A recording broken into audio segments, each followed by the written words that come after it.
దామోదర్ రాయ నరసింహ గారికి మరి స్థానికంగా ఉన్న పార్టీ నాయకులు కావచ్చు, ప్రజలు కావచ్చు, ఏదైతే స్టేడియం కోసం మరి ప్రాబ్లం అవుతుంది, కానిస్టేబుల్ కానీ ఇంకా వేరే దానికి కానీ దానికి అంటనే అడగగానే మంత్రి గారు 8,40,40,000 రూపాయలు శాంక్షన్ చేయడం జరిగింది. దాని కాపీ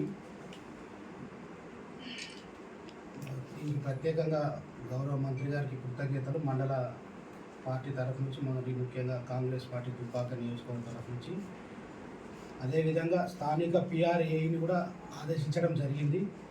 ఏదైతే అసంపూర్తిగా ఉన్న R&B గెస్ట్ హౌస్ దానికి కూడా ఎస్టిమేట్ చేస్తే ఒక 1 వీక్లో కూడా దానికి కూడా శాంక్షన్ వస్తుంది. ముఖ్యంగా ప్రధానంగా చేగుంట గ్రామంలో దాదాపు ప్రతి శుక్రవారము 5-6 వేల మంది ప్రజలు వస్తూ ఉంటారు. ఇక్కడ లేడీస్కి టాయిలెట్స్కి కూడా ఇబ్బంది అవుతుంది కాబట్టి వాళ్ళ టాయిలెట్స్ కోసం కూడా ఇమీడియట్గా ఎస్టిమేట్ తీసుకొస్తే ఒక 15 రోజుల లోపల దానికి కూడా శాంక్షన్ మంత్రి గారు ఒప్పుకున్నారు.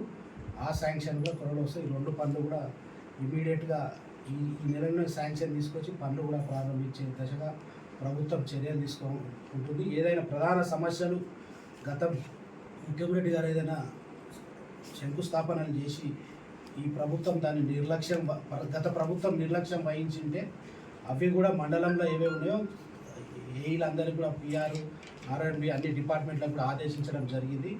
ఖచ్చితంగా అసంపూర్తిగా ఉన్న పనులను కూడా త్వరలోనే నిధులు కేటాయించి స్పెషల్ డెవలప్మెంట్ ఫండ్ కింద అవన్నీ కూడా చేగుంట మండలంలో ఈ నెలలో అన్నీ కూడా అడ్మినిస్ట్రేటివ్ శాంక్షన్స్, బడ్జెట్ కూడా అన్ని అలొకేట్ చేయడం జరుగుతుంది. స్పెషల్ డెవలప్మెంట్ ఫండ్ ప్రత్యేకించి అవి మన నియోజకవర్గం చేసుకోవడానికి అవకాశం ఇచ్చిన మన గౌరవ ముఖ్యమంత్రి గారు కూడా ధన్యవాదాలు చెప్తాం. కంప్లీట్ చేయండి.